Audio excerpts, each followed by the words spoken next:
सभी को नमस्ते।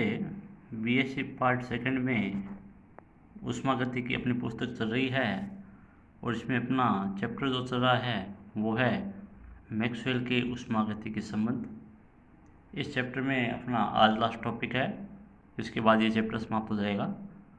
तो आज का टॉपिक अपना रहेगा रुद्धोष्म विचुंबकन द्वारा शीतलन। डिबाई एवं गाइक के अनुसार अनुचुंबकीय लवण के रुद्धोष्म विचुंबकन द्वारा 1 केल्विन से भी कम ताप प्राप्त किया जा सकता है। जब किसी अनुचुंबकीय लवण को चुंबकित किया जाता है तो इसके अणुओं को चुंबकन बल की दिशा में लाने में बाह्य कार्य करना पड़ता है, जिसके कारण इनके ताप में वृद्धि होती है। चुंबकित करने में किया गया यह कार्य लवण की चुंबकीय ऊर्जा के रूप में एकत्रित हो जाता है। इस प्रकार उत्पन्न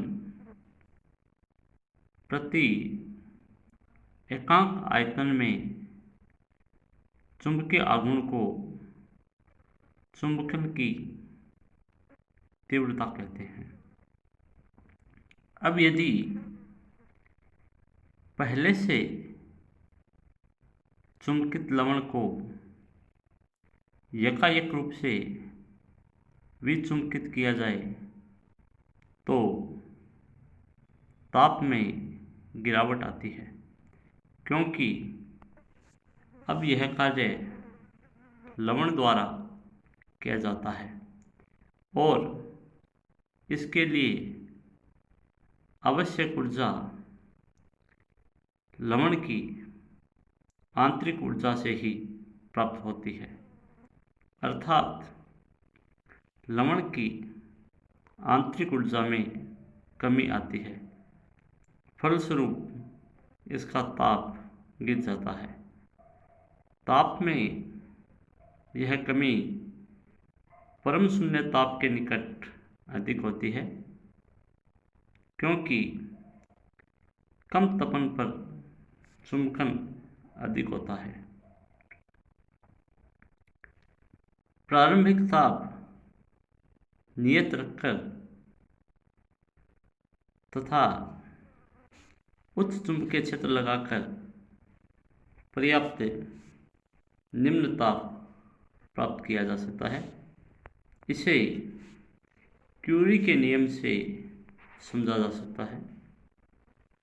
क्यूरी के नियमानुसार किसी पदार्थ की चुंबकीय प्रवृत्ति काई जो है वो पदार्थ के परम ताप T के व्युत्क्रमानुपाती होती है, अर्थात काई प्रोपोर्शनल टू 1/T। प्रोपोर्शनल के चिन्ह को हटाते हैं तो कांस्टेंट आ जाता है C। इस C जो है यहाँ क्यूरी नियतांक है, तो इस प्रकार काई = C/T हो जाता है। अतः निम्न ताप पर पदार्थ में चुंबकन अधिक होता है। अब हम रुद्धोष्म विचुंबकन द्वारा शीतलन का ऊष्मागतिकी विश्लेषण करेंगे। किसी अनुचुंबकीय लवण में परम ताप T केल्विन पर चुंबकन क्षेत्र H द्वारा उत्पन्न चुंबकन तीव्रता M जो है वो H/T के समानुपाती होती है। इसके अनुसार M ∝ एच अपॉन टी, वही अनुक्रमानुपाती का चिन्ह हटाते हैं तो सी नियतांक आ जाता है, सी क्यूरी नियतांक है। तो हमें मिल जाता है m बराबर सी अपॉन एच, इसे हमने समीकरण 1 दे दी है। यदि अनुचुंबकीय पदार्थ का 1 ग्राम अणु, जिसे 1 मोल कहते हैं, चुंबकन क्षेत्र में रखा है तो 1 मोल पदार्थ की चुंबकन तीव्रता कहलाएगा, इसे मोलर तीव्रता भी कहते हैं। तो इसके अनुसार I बराबर एम भी हो जाएगा। m का मान ऊपर समीकरण 1 में है, वो रखने पे I का मान, चुंबकन तीव्रता जो है वो I का मान हमें मिल जाता है, I बराबर c B H upon t, इसे हमने समीकरण 2 दे दिया है। यहाँ V जो है वो मोलर आयतन है और C जो है वो पदार्थ के 1 मोल के लिए क्यूरी नियतांक है। किसी निकाय के ऊष्मागतिकी व्यवहार को चर राशियों P, V, S और T के पदों में व्यक्त किया जाता है। यहाँ P जो है आपका दाब है, V आयतन है, S एंट्रोपी है और T जो है ताप है, जो हम इस चैप्टर के शुरुआत में चर्चा कर चुके हैं। इस चुंबकीय निकाय के लिए हम P के स्थान पर समान व्यवहार करने वाला -H और V के स्थान पर I ले सकते हैं एवं इस निकाय के लिए ऊष्मागतिकी संबंध ज्ञात कर सकते हैं। यहाँ चुंबकीय क्षेत्र द्वारा पदार्थ को चुंबकित करने में किया गया कार्य dW बराबर HdI हो जाएगा। ये dW जो है वो किया गया कार्य है। HdI को आप समझ लीजिए, H जो है वो P की जगह आया है और I जो है वो V की जगह आया है। तो हम जानते हैं dW बराबर PdV, ये यहाँ पे लिखा हुआ भी है। dW बराबर PdV वही फॉर्मूला काम आ रहा है, P की जगह H आ गया है, V की जगह I आ गया है। एवं विचुंबकित होने में पदार्थ द्वारा किया गया जो कार्य है वो हो जाएगा माइनस का HdI। P दाब बढ़ाने पे आयतन V घटता है, परंतु यहाँ H बढ़ाने पे जो I है आपका वो बढ़ेगा। इसलिए हम मैक्सवेल का तृतीय संबंध काम में लेते हैं। तो मैक्सवेल का तृतीय संबंध आपके सामने है, del T upon del P at constant S is equal to del V upon del S at constant P। यहाँ इस P की जगह H लगा दिया है और V की जगह I लगा दिया है, क्योंकि यहाँ हम चर्चा कर चुके हैं।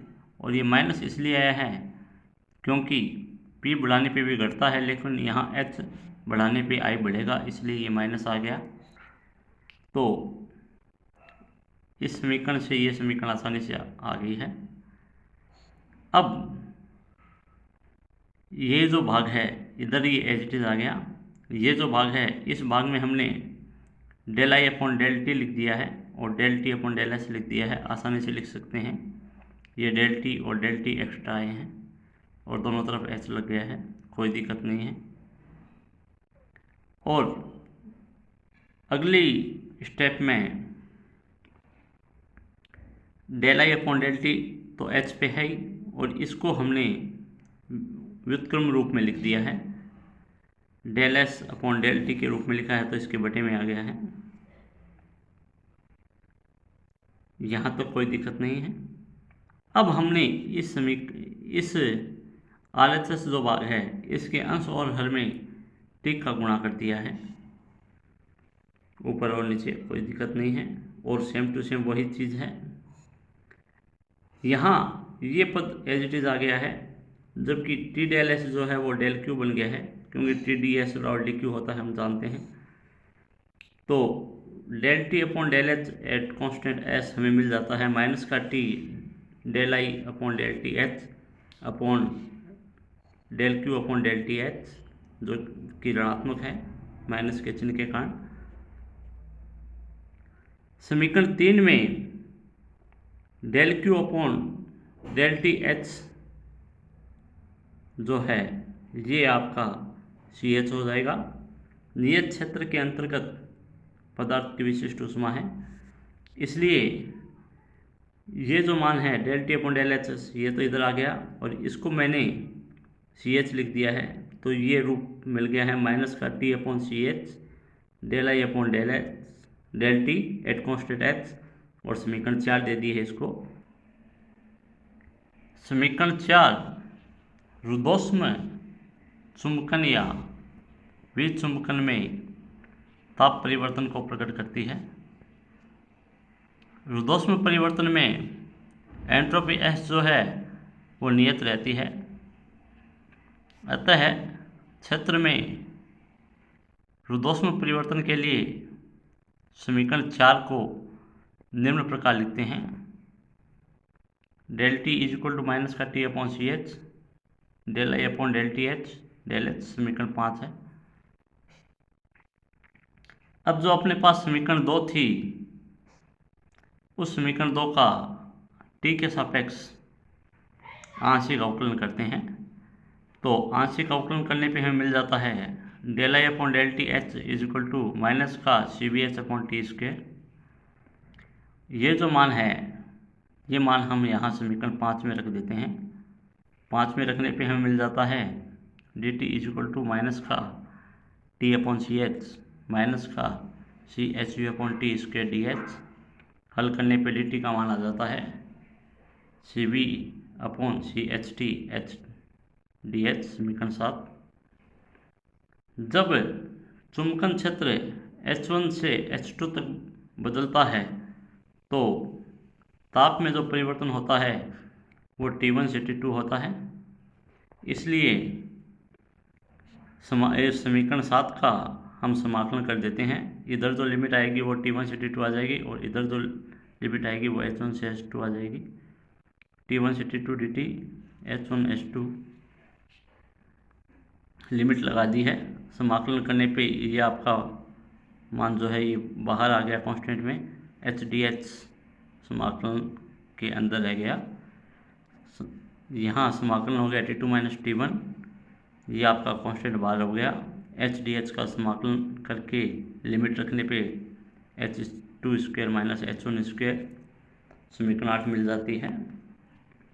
यहाँ CH एवं T दोनों को नियत माना है, क्योंकि क्षेत्र के रुद्धोष्म परिवर्तन से ताप में जो परिवर्तन होता है वह प्रारंभिक ताप की केवल एक छोटी भिन्न है।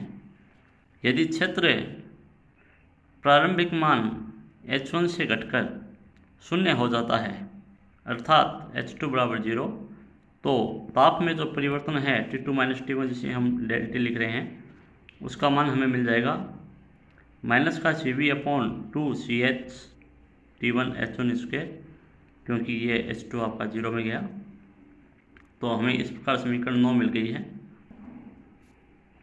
समीकरण 9 में T1 व T2 क्रमशः चुंबकित व अचुंबकित अवस्थाओं में प्रारंभिक व अंतिम ताप है। समीकरण 9 में ऋणात्मक चिन्ह यह दर्शाता है कि क्षेत्र घटने पर ताप गिरता है, साथ ही डेल टी प्रोपोर्शनल टू होता है H1 स्क्वायर अपॉन T1, अर्थात प्रारंभिक क्षेत्र जितना तीव्र होगा तथा प्रारंभिक ताप जितना कम होगा ताप में गिरावट उतनी ही अधिक होगी, अर्थात शीतलन जो है वो उतना ही अधिक होगा।